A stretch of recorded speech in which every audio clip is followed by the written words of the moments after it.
Hello and welcome to Fearless DIY Music. My name is Tristan Lass, and today I'm joined by my dear friend Kevin Gamble. We are going to be discussing Iron Maiden, and particularly their vocalists, the two primary vocalists in their history, Paul Di'Anno, who got the band established, and Bruce Dickinson, who of course carried them to heights never before imagined in the world of heavy metal. I don't think that's too much of an overstatement. I think that Iron Maiden is probably the most well-known heavy metal band of all time, I would say. Pretty much everybody knows who Maiden is. I would like to start by giving a little bit of my personal history and then a little bit of the backstory of Di'Anno, because I know that Kevin is going to be advocating for Bruce Dickinson as probably being the more significant of the two vocalists, and I'm going to be arguing the opposite. So anyway, my journey with Maiden began as many kids in the early 80s. I saw the Run to the Hills video on MTV. I was taken by it. I ran out. I grabbed the cassette. I wore it out on my Walkman. And of course, being the way that I was back then, I went back and bought their back catalog, which at the time was not very deep. You had the first album, then you had Killers, then you had Made in Japan. And the first thing I noticed as I brought home those cassettes was there's something very different about this band. This is not the same singer. And so as a kid, I kind of started off my journey being introduced to them by Bruce Dickinson, but then really becoming enamored with those first two albums. And over time, more and more, I just kind of default to the Di'Anno era more so than the Dickinson era. And I realize the Dickinson era is infinitely longer, way more albums, just so much history right there. However, it being Steve Harris's band, he spent a long time putting it together in the 70s. It was a huge undertaking for him, a sheer force of will, if you will. And when they got Di'Anno, though, that really kind of made them a commercial possibility, which had never existed before in the history of the band, despite it having a few years of history before that. Given the nature of the music scene in England at the time, Di'Anno looked like a punk. He had a very, his voice could be gruff and raspy, but he also had a great pure voice. And he was able to pull off the kind of dynamics that Harris was demanding for the material, and he was able to front the band, and he was able to carry the band all the way into the arena stage of their success. I think something that a lot of people don't realize about the early history of Maiden prior to Dickinson joining is the fact that it's not like they were struggling.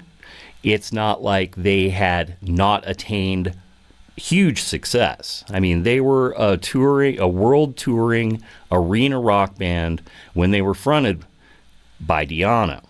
And it's mainly his personal demons and his behaviors that forced his exit from Iron Maiden. And the Maiden crew even says this themselves, that he was not asked to leave because of his lack of ability. He was asked to leave because of the personality issues.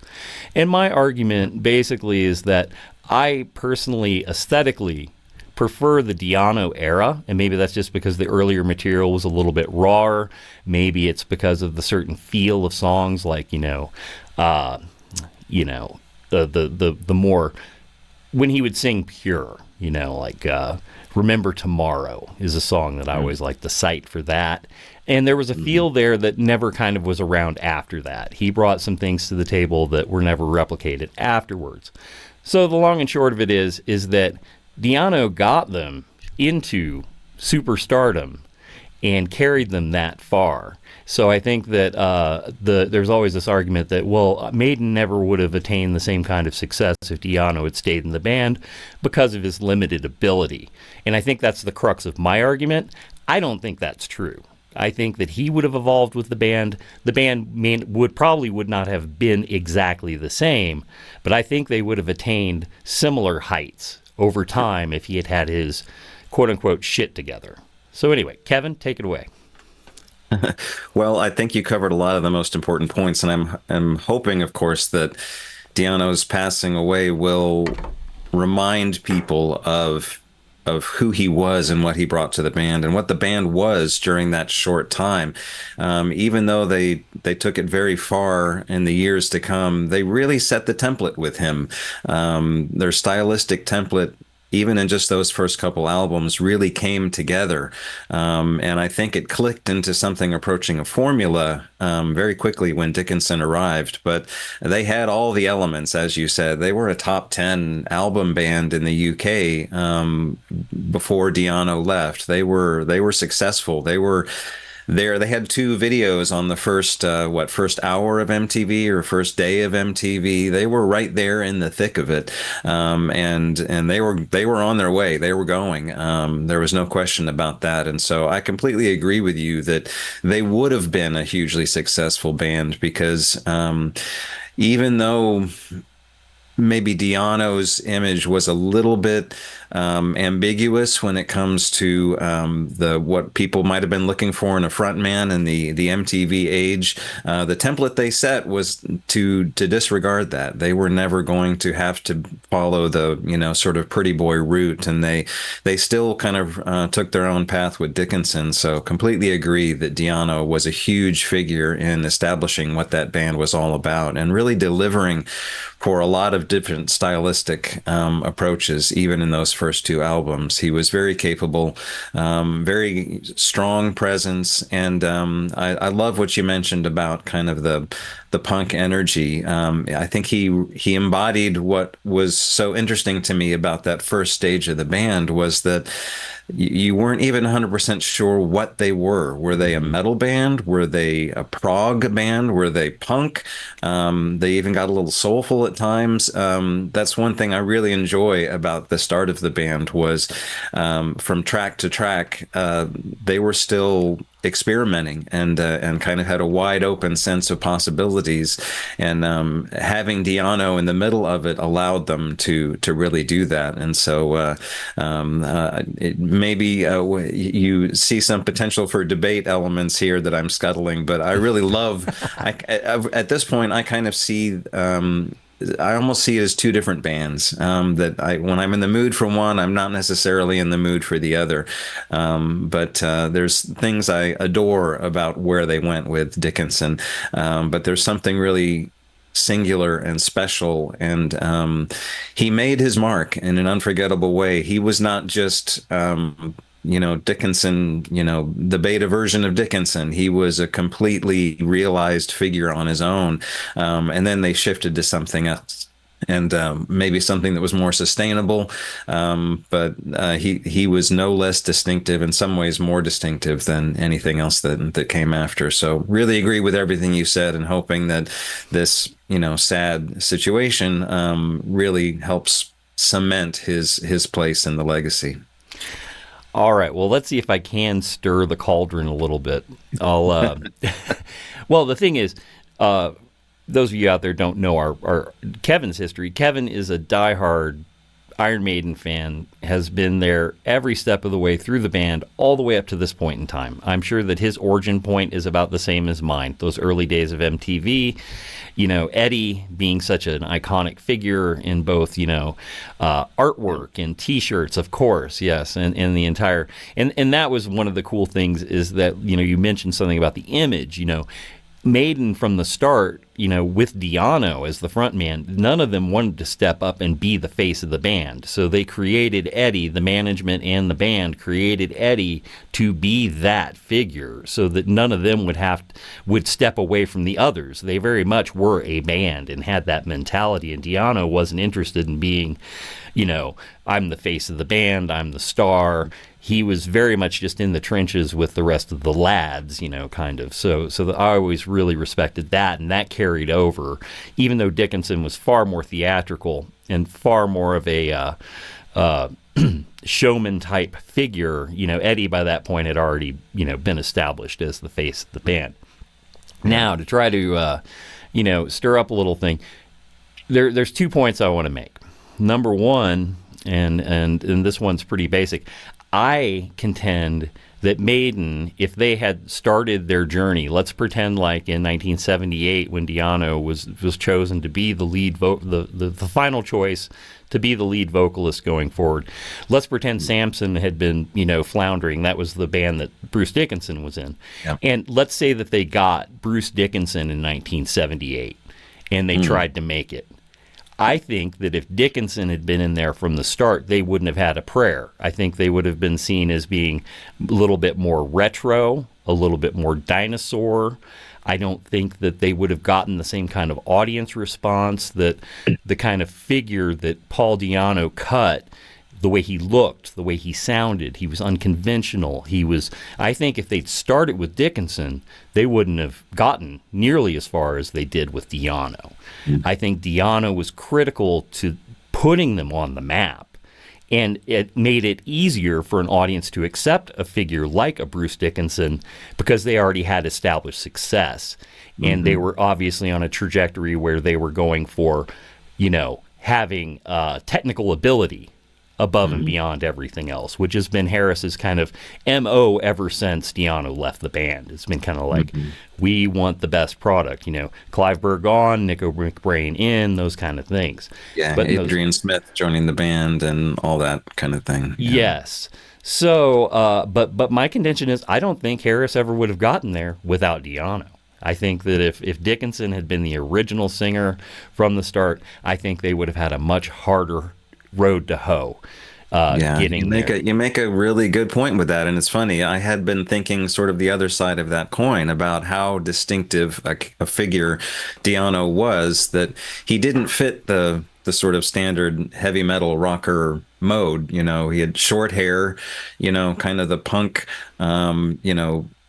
outfit to some extent. When you just looked at an image of the band, you wouldn't be quite sure what this guy was all about. And I was thinking about who were the parallels to him and at that time, and names like Phil Lynott and Bon Scott came to mind. Guys who just didn't fit the typical image or delivery approach, and help those bands really leap out from the competition. And so that really did make them stand out from the beginning, having someone who right at the front of the band who you had to kind of focus on it a bit to figure out what this was. And by the time you figured out what they were, you were already into them. So great point. I do think that Dickinson, probably in an earlier stage of development, wouldn't have stood out as much, and definitely visually, image-wise, wouldn't have stood out as much. So maybe they wouldn't have gotten that had that hook that separated them from the pack right away. So great point. I don't really have a great argument for that. It's possible that simple talent wins out, but I think they went through so much evolution in those first couple albums that they were, at that point, they were really primed and ready. They had the rest of the band in place. They had evolved a sound. When I listen to something like Genghis Khan on Killers, it almost sounds like a pre-Dickinson song. It's like they had to get to that point to really be ready for what he was going to bring to the table. And like you said, Di'Anno really gave them the launch pad to do that. All right. And then my second point is that I find, and this is where we can hopefully we'll get contentious here at some point. I'll try to disagree with I'm trying to promise that. I really, really feel like, okay, so for me, Maiden ends after Peace of Mind. I of course, Number of the Beast, Peace of Mind, I think those are classics. I think that if you listen to, the first album through those first four albums together in Made in Japan, it kind of all still feels of a piece. And then it was Somewhere in Time was the next album, right? After Power Slave. Power Slave. Yeah, Power Slave. Power Slave's where I was done. And surely you can at least, Aces High, 2 Minutes to Midnight. Can we get you that far? Yeah, I know you probably stopped somewhere short of Rime of the Ancient Mariner. Oh, but, much short of Rime of the Ancient Mariner. Much short of that. So, in my mind, what happened is that, Remember Tomorrow, or, there were those character tracks where Di'Anno kind of could like be really personal. I mean, he was so soulful too in those songs, the slower songs with the pure vocals without the, where he's just like belting it out in perfect clarity with that great vibrato too. And that stuff all kind of disappeared, and then they went down this historical, worms hole where it was like, okay, Harris read some encyclopedias, and Dickinson kind of became more of a cartoon character singing, is my opinion. And for me, there was something so earthy or relatable, whatever it is, but it the Di'Anno era just really sticks to me to this day as being emotionally packed with lots of expression. And I feel like at a certain point they became almost like musical scientists, and then they brewed up the song concept and had everything perfect with the perfect solos, the perfect drumming, the perfect vocal, and then the huge stage show. And then Dickinson, like I said, kind of like, to me, those first couple albums with Dickinson, he was still kind of like, I'm working to earn this. And then at a certain point, to me, he becomes almost cartoonish. And that's where Maiden loses me. And I realize that's their most popular, most people are fans of Maiden for the exact reasons I just stated. But those are things that turned me off from Maiden. And it felt like they left the street roots or the struggles of the past behind, and that they became victims of their own success to a certain extent, I think, and have kind of been repeating the same pattern over and over again. And that's why I find them not interesting post-Di'Anno, very far post-Di'Anno. So that's just my opinion. That's a fair observation, and I can't really argue with that. And it does bring up something. It does bring up something. Well, I mean, it's all personal taste. I love what they turned into. I love that formula. It really appealed to my imagination at the time I was getting into them. I loved the whole. Well, we've talked about this before. I loved the whole like sword and sorcery and fantasy and all that kind of stuff, and that wasn't really your alley. And so it to me it landed right, but I think I have to admit you're right, it does have a built-in limitation to it, and that it does, what you mentioned is something that I also was struck by with Di'Anno, is that he was such a contrast. Visually he was this big, tall, towering, tough guy looking figure, but there was also something really vulnerable around the edges to it in his delivery. I don't know if it was even intentional, but there was just something of a vulnerability in his image. He had kind of a boyish face to go along with this, hulking frame and aggressive presence, and even in his vocals, even in some of the tougher sounding stuff, there around the edges of it, the way he would maybe finish notes or trail off, there was a sort of raw and real quality to it. And when he got sort of into the pure, more soulful type of singing, to me, like you said, you used the word emotional. There was a really sort of emotive, vulnerable thing that came out that I think with Dickinson, he's incredibly powerful as a vocalist and accomplished as a singer and a performer.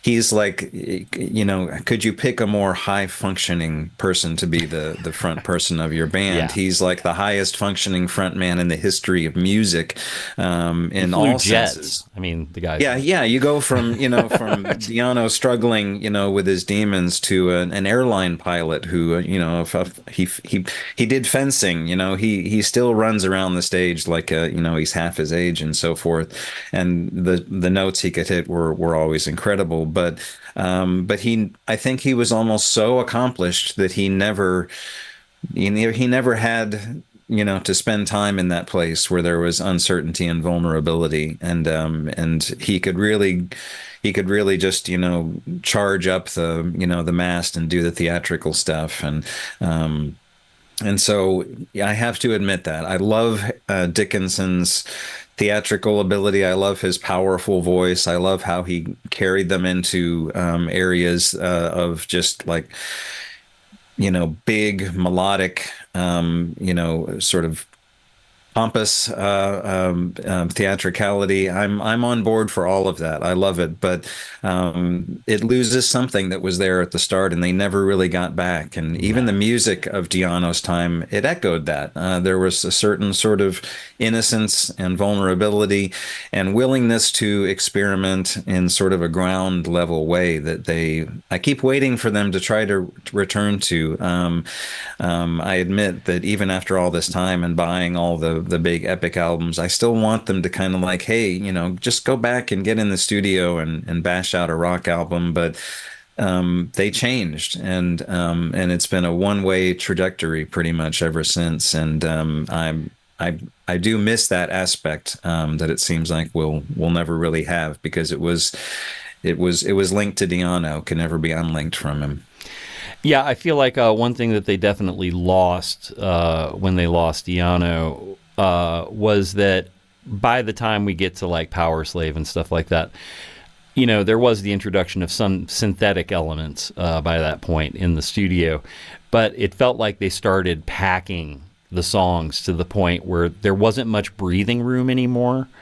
The thing I love about early Maiden is that you would have like a lot of breakdowns that were just drums. You'd have a drum and bass breakdown in the middle of a song just to lead in, and then they do little interlude parts where it would be very minimal and you would hear everything and you could really hear the character of everybody playing. I think that's what made Clive so awesome as a drummer, in addition to Di'Anno during that time period, was that you could really see them putting their signature stamp onto these little moments they were given within the songs. And I think that those signature stamps eventually got kind of railroaded into this wall of perfectly orchestrated sound that did a huge disservice to the individual abilities, especially to Dave Murray. Why Dave Murray to this day is buried behind two other, there's three guitarists in the band. I mean, Dave Murray could go into the studio and do the whole thing himself. He has that ability and that signature sound that's so special. They were a four-piece for a while in the early days, which, some of that stuff's pretty cool to hear if you ever come across those demos. I mean, the Soundhouse, Yes. Yeah. that was It's that was great just that Murray. Yeah, it's great that some of that early stuff and the demo tapes are freely available out there now. It's fascinating to listen to, and it is a reminder of what they've lost. I mean, there's three guitarists. It's like and it's pretty much three guitarists going for gangbusters all the time. It allows for capabilities that they wouldn't have otherwise, but it also limits them in some ways. I think they're even up through Somewhere in Time, and the album or two after that, you still had that sort of somewhat stripped down access to the individual player's sound, but the production had gotten so big and slick at that point that it never really went back to that. And that's a general loss of the rock genre, I think, at that time, is when production got so huge and pushed the limits of what was possible. You really lost the individualism of two guys figuring out what their guitar parts were going to be and how they would complement each other, and having room for the bass and drums. It's very crowded now. Their mixes are very dense, and the guitar sounds run together a lot. And so so there is some diminishing returns to making it bigger and bigger and bigger. And so, like I said, I'm on board for the ride for good. But there's a reason I keep going back to those old records and never stop going back to them, is because there was something different and special and primordial there that is lost along the way. So I love these guys to death. I love what they do. I'm a booster, but they've gone away from things that are still really rewarding to listen to. It's just invigorating to hear those old, especially those first couple records, and hear a band that is completely in the moment and hasn't got everything figured out, and is working against every limitation they have to deliver something really special. So yeah. Well, I think that we'll end on this note. We didn't get quite as much controversy as I was hoping, but that doesn't matter. This is more about the loss of Paul Di'Anno. He made life difficult for himself. There's no question of that. But a singular talent. He put his imprint on a number of other projects post Maiden that are worth checking out. but that early work is just so inspired and so inspiring to listen to. All right, well, if you've made it this far into the video, I would appreciate a like and a subscribe. Kevin and I would also love to hear your comments. Are there any diehards out there? I'm a diehard Di'Anno guy. I'm just going to say it. I could care less about listening to anything past the first 2 Dickinson albums. And if you have that same feeling, chime in the comments. Or if you think Di'Anno sucked, put it in the comments. But like, subscribe, and we'll see you next time with another conversation. You take care.